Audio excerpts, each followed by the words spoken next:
Salut mes petits lapins and welcome back to Work in Progress. Today I'd like to share with you the method I developed to understand and get rid of bad habits and patterns.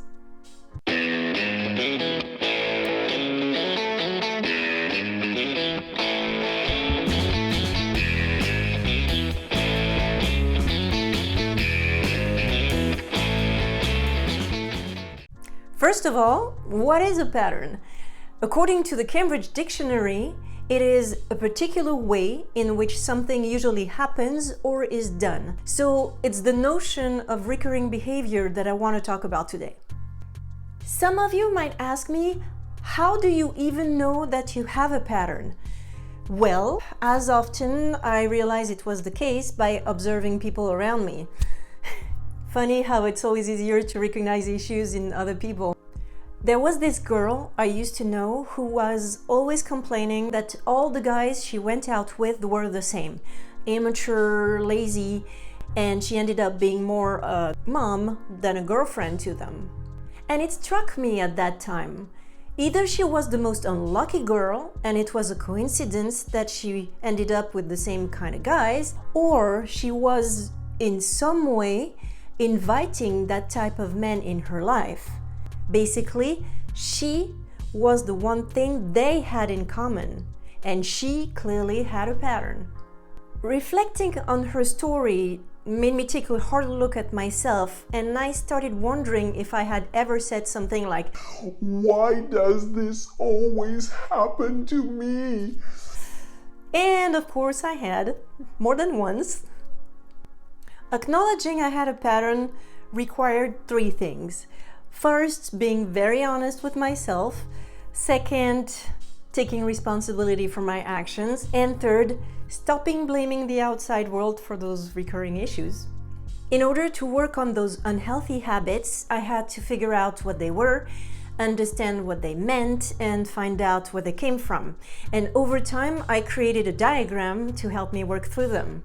Let's take an example from my past so that you can follow my thought process. I often wonder, why are people mad at me even though I'm trying to help them? This recurring issue lets me know that there is a pattern. Okay, that's the first step. But what is that pattern exactly? Starts a little conversation with my inner voices. My ego tells me that I'm doing a good thing by helping them, and basically they are jerks for reacting that way. But the little voice of reason in my head points out that they didn't ask for my help in the first place. Maybe they didn't want my help, or any help for that matter. Maybe they felt I was intruding. Maybe they felt pity from me, etc., etc. Whatever the reason, they were mad, I intervened. In any case, step number 2 complete, I found my pattern. I tend to help people in spite of themselves. Okay, so now question, what triggers it? Let's try to remember the situations where I feel the urge to come to the rescue. Well, it always starts with somebody mentioning that they have a problem. Great! That's the third step. I found my trigger. All right, but usually when you have a strong urge to scratch, it's because something is causing an itch, right? So let's look for that wound. Usually that's the part where I have to dig deeper and longer. Phase 4, finding the wound and looking at it in the eye, is always a rough time, but so very necessary in that process. So here goes. I don't believe that I can be loved unless I make myself useful. Yup, that's heavy, but the work doesn't end here. Let's keep digging. Step number 5, and the last one in my diagram, finding the origin of the wound. Where does this wound come from?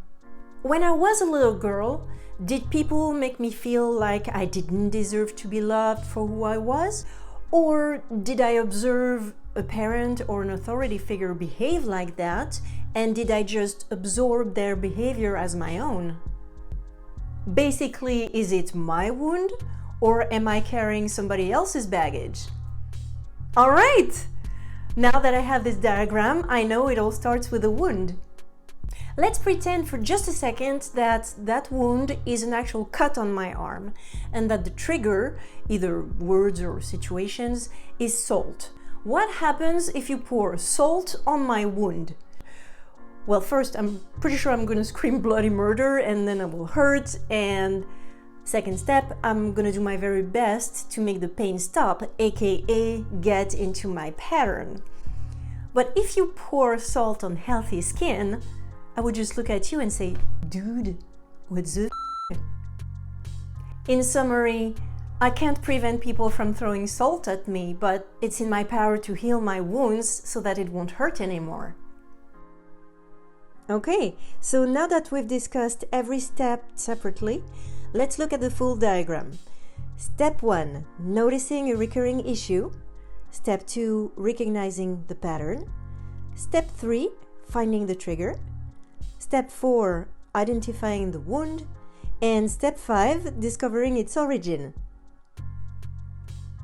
If the wound is mine, I will work at healing it, and if it turns out I'm carrying somebody else's baggage, I will do my very best to give it back to them. But I will get more into details about how I approach both situations in a future video. And until that wound is healed, I will try to control my pattern consciously. Whenever I feel the urge to help, I will acknowledge it, breathe, sleep on it, and look at it the next day less emotionally but more rationally through the filter of my diagram. I know this one is a tough one and I'm still very much work in progress on that topic. Thanks again for accompanying me on my journey. If you like this video, please share it and subscribe. If you'd like me to discuss a topic in particular, please don't hesitate to leave a comment. And I wish you a lot of courage and serenity on your own journey.